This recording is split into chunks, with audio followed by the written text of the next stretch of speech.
Hello everyone, it's Kirk Channel here. And today we're diving into another exciting topic about physics. So it is the circular motion. Have you ever wondered why the Earth keeps orbiting around the sun, or how the roller coaster stays on its track while looping upside down? It's all because of the circular motion. In this blog, we'll talk about what circular motion really means, and we'll solve some example problems to help you understand it better. So make sure you have your pen, paper, and calculator ready because we'll go step by step through some problems, from simple ones to a bit more challenging examples. Alright, let's start with the basic. What exactly is circular motion and how do we describe it in physics? So, what exactly is circular motion? Imagine a Ferris wheel. Circular motion happens when an object moves along a path. That means the object is constantly changing direction, even if its speed stays the same. And because the object is changing direction, that means there is acceleration involved, and we call it centripetal acceleration. And the force that keeps the object move in a circle is called the centripetal force. It always points toward the center of the circle, and without it, the object could just fly up in a straight line. This is the formula of circular motion. So the formula of circular motion is this, and here I this. Yeah. From here, this formula is already in the right from here to here. B squared is equal to pi over t, and now it becomes b is equal to 2 pi r 2 pi rf because t is also equal to 1 over f and t is replaced by 1 over f. That's why it becomes b is equal to 2 pi r f. So this is the formula of the circular acceleration. The v squared is equal to over r, and this is the centripetal acceleration. So mv squared over r. So I have here a problem. A bicycle wheel has a radius of 0.35 meter and rotates at 600 revolutions per minute. Find the linear speed in meter per second of a point on the outer edge of the wheel. So we need to find the linear speed.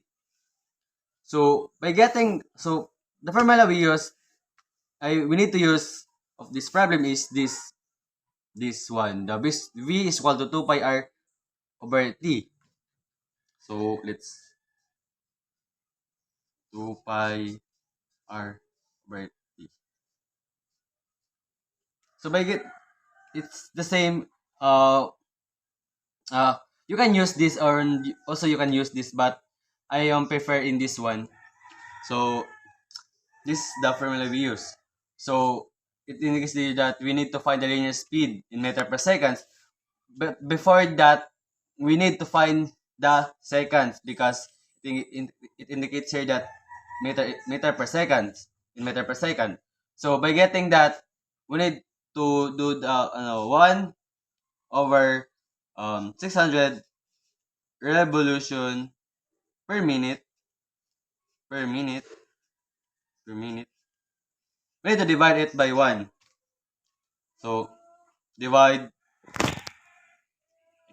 1, 2, 3, go. So no, by getting the linear speed, first we need to find the t or the time because it indicates there that in meter per second. So let's divide this 1 over 600 revolution per minute is equal to um 0.000016. So and this is meter. So since it's seconds, we need to convert it into seconds. 0.0016. So 1 meter is equivalent to 60 seconds. What? So this meter no? Cancel. So 0.0016 times 60 seconds. So our time is 0.096 seconds. Or now, we done getting the time. So let's substitute the formula or the given. 2. So the the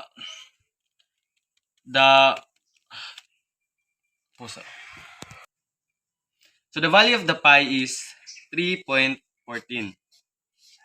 Our radius is 0.35 because the radius of 0.35. So our radius is 0.35 over our time, this one, 0.096 s or the second. So let's calculate. It's 2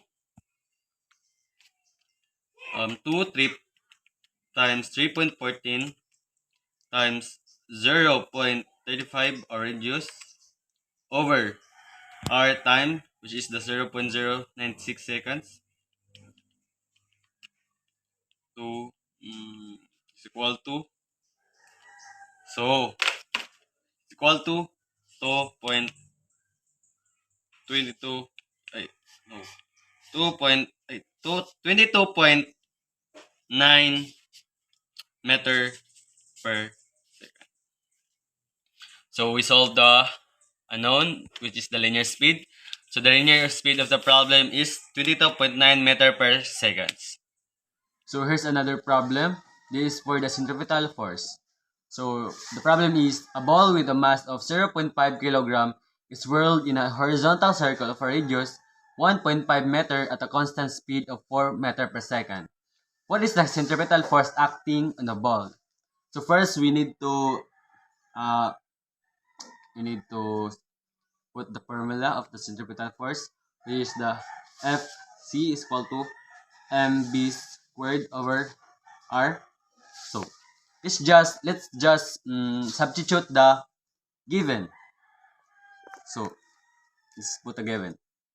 The given is our mass is equal to 0.5 kilogram and our radius is equal to 1.5 meter, and our velocity or our speed is 4 meter per second. So let's just substitute the given. So our mass is 0.5. Our velocity is 4 squared over our radius, which is the 1.5 meter. So let's just calculate. 0.5 times 4 squared over 1.5 or our radius. 0.5 times 4 squared over 1.5 is equal to 5.33. So our centripetal force that act on the ball is 5.33 N. So we solved the problem, which is the centripetal force. So our centripetal force is 5.33 N. And that's all for this topic, circular motion. I hope you now understand how objects move in a circle and what keeps them going. It's all about that centripetal force. If you enjoyed this video, don't forget to like, share, and subscribe. Thank you for watching. See you on the next video.